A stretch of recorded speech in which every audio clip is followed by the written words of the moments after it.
Bienvenue sur le podcast Des mots sur tes mots, le podcast qui t'aide à reprendre confiance en toi pour mieux vivre tes relations amoureuses.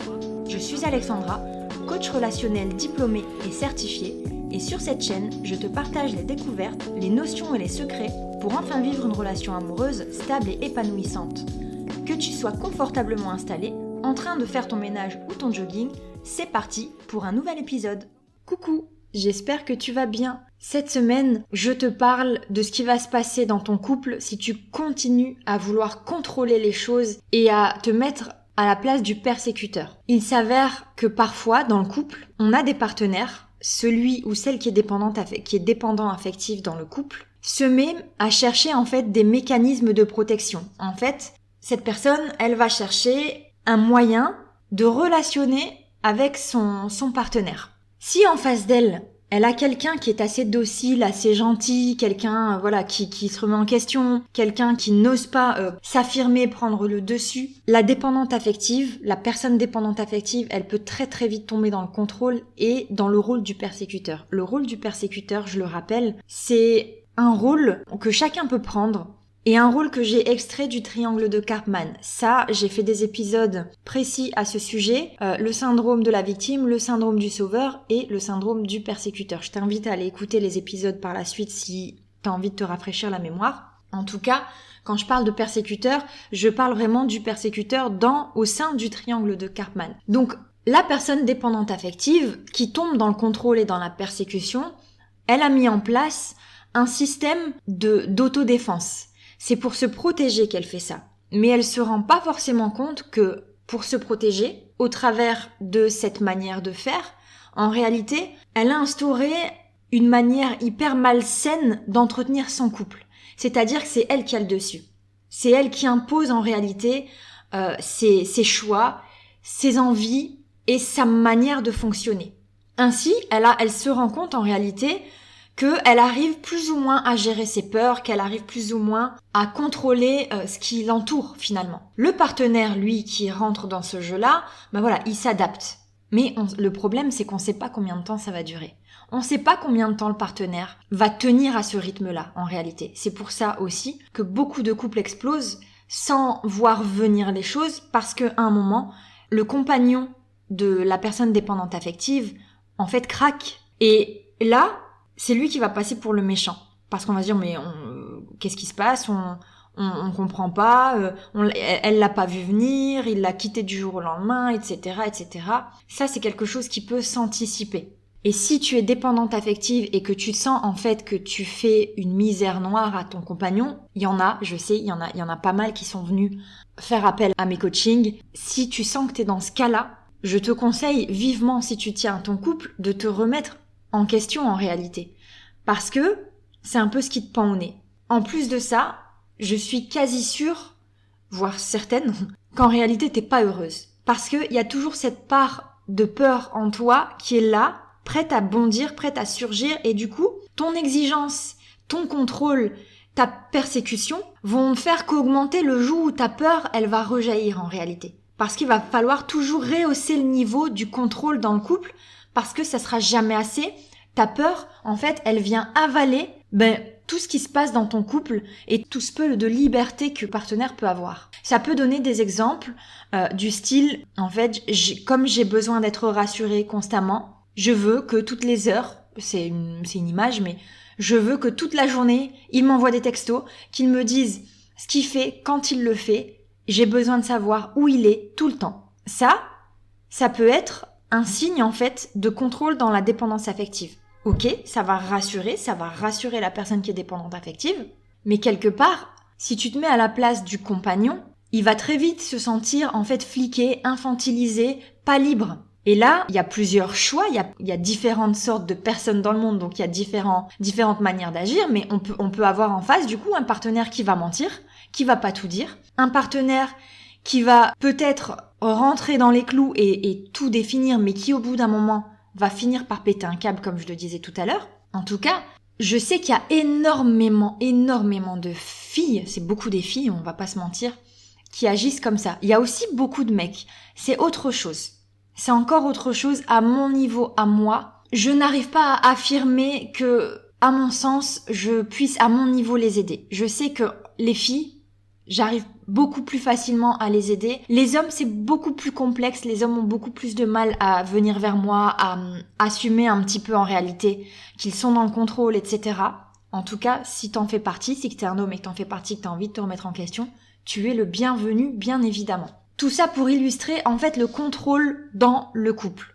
Si tu te remets pas en question, je le répète, tu sais que la rupture, elle te pend au nez. Et en fait, tu fais que reculer ça. Combien j'ai eu de personnes qui sont venues vers moi une fois que la rupture avait eu lieu et qui se sont rendues compte qu'elles avaient été trop loin en réalité. Elles avaient poussé le contrôle trop loin, elles avaient été jusqu'au bout du bout, elles ont poussé leur partenaire à bout. Si tu veux éviter ça, ce que je t'invite à faire, c'est te rendre compte de pourquoi tu tombes dans le contrôle, pourquoi tu as besoin de contrôler comme ça. Deuxièmement, c'est aussi de te mettre à la place du partenaire et te demander ce que ça te ferait si t'étais traité de la sorte en réalité. Si tu devais rendre des comptes à chaque fait et geste. Il y a des personnes qui pourront me répondre « Mais oui, mais pour moi c'est une preuve d'amour, donc j'aimerais bien en fait que mon partenaire fasse ça avec moi. » Je t'arrête tout de suite, là t'es en train de te mentir. Alors effectivement, il peut y avoir une envie comme ça d'avoir un partenaire qui s'inquiète pour nous, qui nous demande de tenir au courant, etc., etc. Je peux t'assurer que si tu tombes sur quelqu'un qui fait les choses à l'extrême, qui tombent dans le contrôle, là je parle pas de s'inquiéter, juste, je te parle des personnes contrôlantes. Je peux t'assurer que si t'étais en couple avec quelqu'un comme ça, t'aurais envie de fuir, t'aurais envie qu'elle arrête cette personne-là, même si tu avais envie de rester avec cette personne parce que tu l'aimes, t'aurais qu'une envie, c'est qu'elle arrête d'agir comme ça. Et au bout d'un moment, tu vas vouloir te protéger et fuir la relation parce que ça devient trop toxique. À l'inverse, donc c'est ce que ton partenaire va finir par faire si tu ne te remets pas en question. Alors je ne sais pas quand, ce que je peux t'assurer, c'est que lui n'est pas heureux, que toi t'es pas heureuse. Donc l'idée, ce que je disais tout à l'heure, c'est de comprendre en fait pourquoi tu agis comme ça. Quels sont tes besoins? Alors bien souvent, c'est un besoin d'être rassuré. Mais on peut aller un peu plus loin. Quand tu tombes dans le contrôle, quand tu as envie que ton partenaire te dise à chaque instant ce qu'il fait et où il est, ok, tu as besoin d'être rassuré. Mais l'étape d'après, c'est de te demander, de réaliser déjà que c'est toxique et de te demander comment tu pourrais faire autrement tout en trouvant le moyen d'être rassuré quand même. Il y a certainement un autre moyen d'être rassuré que d'être dans le contrôle en réalité. Ça peut être j'ai aussi besoin de lâcher prise, ça peut être j'ai besoin d'assumer en fait auprès de mon partenaire que je suis dépendante affective, de lui dire que j'ai ces besoins, qu'il me comprenne pour que de lui-même, il ait envie de me rassurer. Si c'est quelqu'un qui tient à toi, qu'il entend ton histoire, qu'il entend ce que tu traverses, il va avoir envie de te rassurer. Et s'il est bien avec toi en couple, il va avoir envie de protéger ce couple. Et du coup, si ça passe par le fait de te rassurer, il le fera. Mais pas dans le contrôle, pas dans un état d'esprit où il se sent obligé de faire les choses. Ce qui me fait rebondir sur un autre point, c'est beaucoup de dépendants affectifs n'assument pas en fait auprès de leur partenaire qu'ils le sont. Ça crée un gros déséquilibre. Pourquoi ? Parce que derrière ce mot de dépendance affective, il y a une honte. Par contre, les actes en eux-mêmes ne changent pas. C'est-à-dire, je n'ose pas dire clairement, énoncer ces mots-là de dépendance affective.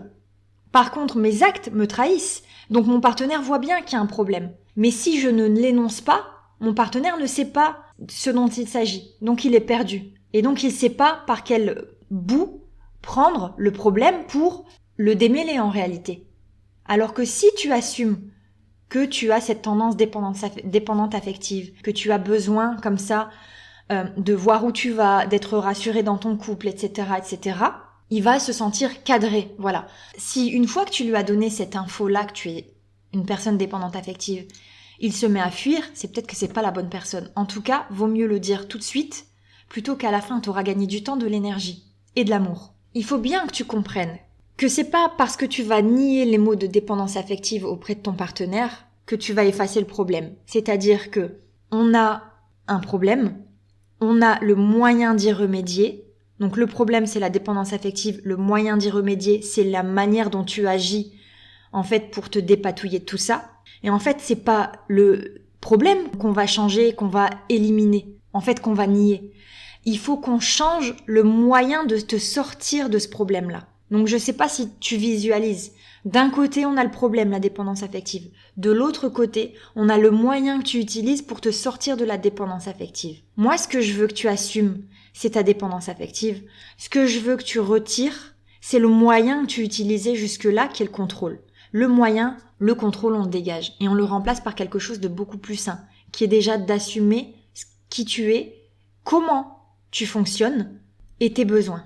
À partir de ce moment-là, il va y avoir possibilité pour qu'à deux, vous trouviez des solutions. Bien sûr, après, il y a tout un travail de communication derrière pour apprendre à se parler, pour apprendre à... Voilà, évidemment, tout ça en coaching, on le voit. C'est un travail de plusieurs heures, donc de plusieurs séances. Forcément, je peux pas tout régler comme ça en quelques minutes et en te détaillant ça. C'est juste le début, c'est juste pour que tu comprennes en réalité ce que ça va impliquer de travailler sur cette dépendance affective. Et donc, j'encourage tout le monde, toutes les personnes qui sont dépendantes affectives et qui ne l'assument pas auprès de leur partenaire. J'encourage toutes ces personnes-là à comprendre en réalité que plus elles vont s'assumer et plus ce problème va s'amenuiser. Et plus tu vas lutter contre ça, plus ça va grossir en réalité. Parce que si tu luttes de la mauvaise manière, bien sûr, pas de la bonne manière, mais si tu luttes de la mauvaise manière, avec agressivité, et non pas pour toi, mais contre les autres, c'est-à-dire que tu te protèges des autres, tu tombes dans le contrôle, t'agis pas pour toi en réalité. C'est contre-productif. Et en fait, au plus tu vas agir comme ça, au moins tu vas avoir de résultats. Parce que tu vas tomber dans un schéma où tu vas perdre ton partenaire parce que tu l'auras trop contrôlé. Et que tu vas renforcer tes croyances qui sont que, en fait, on t'abandonne. Et donc, t'as raison d'avoir peur. Et donc, tu vas retomber encore plus dans le contrôle. Ainsi de suite. C'est ça que je veux que tu comprennes. C'est ça que je veux que tu évites en te prenant en main et en allant au bout du travail de développement personnel. Alors, comme je le dis souvent, si tu te sens capable de le faire par toi-même, écoute ces podcasts, télécharge le livre qui est sur mon site internet qui va te permettre d'avoir des bases, renseigne-toi, etc. Si tu sens que tu as essayé plein de choses, arrête de lutter et décide de te faire accompagner parce que tu vas gagner un temps considérable dans ta vie quand tu vas comprendre qu'en réalité c'était pas si difficile que ça, t'avais peut-être pas les bonnes cartes en main. C'est hyper difficile de se coacher soi-même. C'est hyper compliqué de le faire. Donc un œil extérieur, c'est vraiment le meilleur cadeau que tu puisses te faire. Vois-le comme un cadeau, réellement, sincèrement.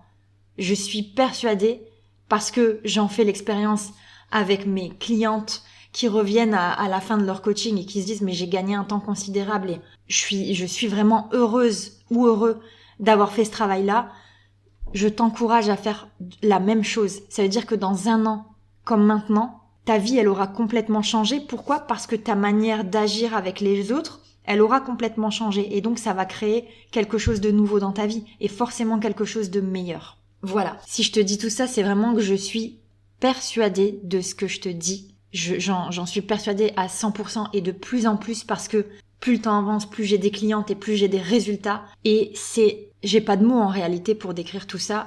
J'ai pas de mots pour décrire à quel point ça me rend heureuse de vous voir comme ça, vous émanciper, aller de mieux en mieux et en fait voir à quel point les couples vont mieux. C'est toute une société qui est en train de changer quand toi-même tu commences par te changer. Enfin, je vais peut-être un peu loin, mais je suis persuadée de ce que je dis. Au-delà de la dépendance affective, ce qui me plaît le plus au plus haut point, c'est le relationnel. Et en fait, la dépendance affective, c'est rien d'autre que du relationnel, que de décortiquer la manière de relationner des gens qui sont dépendants affectifs. Ça, c'est vraiment ce que j'aime. Et vous voir vous sortir de situations qui vous semblaient interminables, c'est pour moi une source de bonheur immense. Donc franchement, je remercie toutes les personnes qui m'ont fait confiance, qui vont me faire confiance et qui me font confiance. Je vous dis encore 1000 merci. Voilà, je m'arrête là pour cet épisode. Je te dis à très vite et d'ici là, prends soin de toi.